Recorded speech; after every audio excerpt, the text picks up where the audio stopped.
కవినై కవితనై భార్యనై భర్తనై కవినై కవితనై భార్యనై భర్తనై మల్లెల దారిలో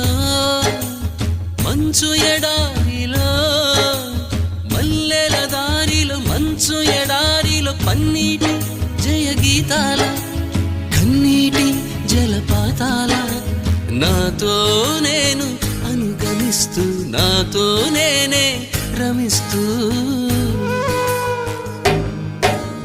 ఒంటరినై అనవరతం కంటున్నాను నిరంతరం కలల్ని కథల్ని మాటల్ని పాటల్ని రంగుల్ని రంగవల్లుల్ని కావ్య కన్యల్ని ఆడపిల్లల్ని జగమంత కుటుంబం నాది ఏకాకి జీవితం నాది